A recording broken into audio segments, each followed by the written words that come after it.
Hello students, I think you are all safe in your home. I am happy to meet you all again in this course on Shakespeare. This is part 2 of Shakespeare's theatre and audience, and in this presentation we are going to see about some of the characteristics of Shakespeare's audience.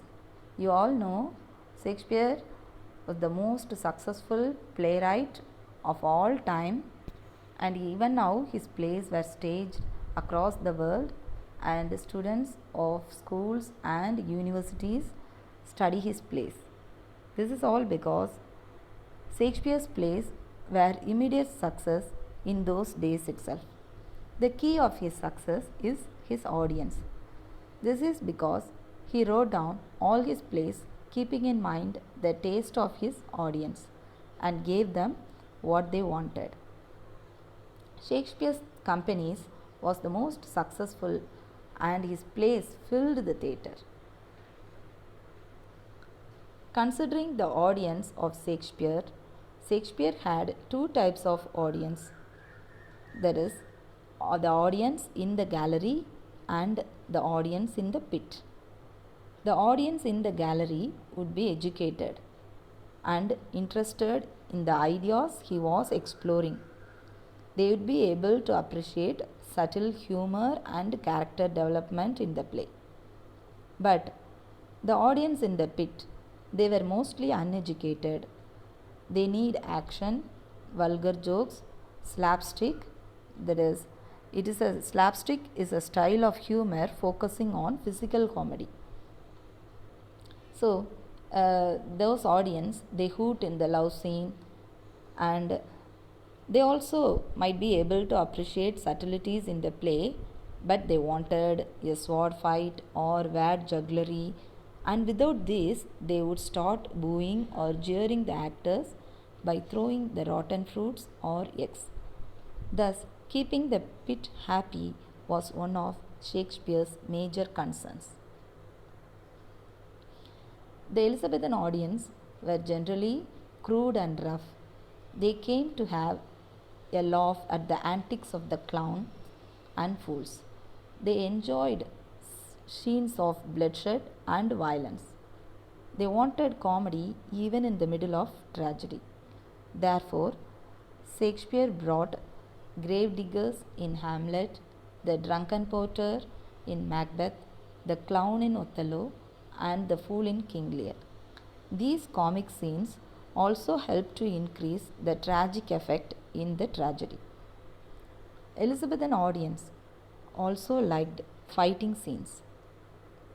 So, they enjoyed the wrestling match in As You Like It, rapier duels in Romeo and Juliet, sword fight in Macbeth. Elizabethan audience, they liked music and songs. So Shakespeare provided them with good songs and music in his plays. In all his plays, chorus played an important role. His romantic comedies were full of songs and music. And musicians were employed to enhance the overall theatre experience. One of the balconies above the stage housed the musicians. Elizabethan composers were commissioned to compose songs, and they accompany the workers of playwrights such as William Shakespeare. Elizabethan audience was also superstitious. They believed in ghosts, witches, and fairies. They also believed in supernatural happenings. Shakespeare's supernatural elements are of two types, that is, the good fairies and the evil ghosts and witches. In Midsummer Night's Dream, we see the good fairy Puck, named Puck, and the Ariel in Tempest. Both the fairies are diminutive in size. They are harmless and help humans. Shakespeare also uses magical effect to create supernatural atmosphere. In the play Midsummer Night's Dream, we can see a supernatural setting, and without the graphical settings of these days, Shakespeare had brought this imagery through his lines. And in his play, we can also see evil elements such as the ghost and witches. In Hamlet, the appearance of ghost leads to Hamlet's madness, and in Macbeth, the prophecy of three witches leads to Macbeth's evil ambition. Caliban and Sycorax, they in Tempest plot against Prospero. So, by using these evil elements, Shakespeare shows the darker side of life. And in Julius Caesar, Shakespeare uses many supernatural happenings.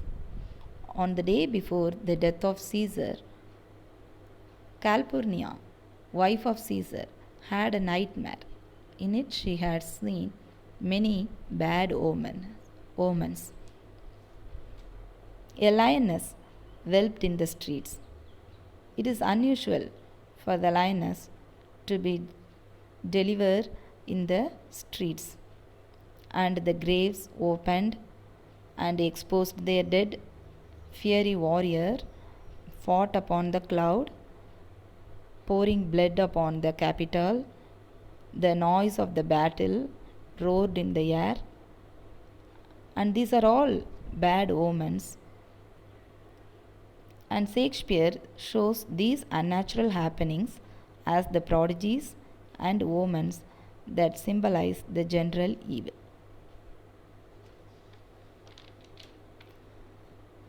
And we see Shakespeare has satisfied all the needs of his audience. And an average Elizabethan audience went to the theatre to escape from the sordid realities of life into the world of romance and laughter. And Shakespeare transported his audience into such a world on the wings of his imagination. So, with this, we come to the end of this presentation. And students, you all stay home, stay safe. Thank you for watching.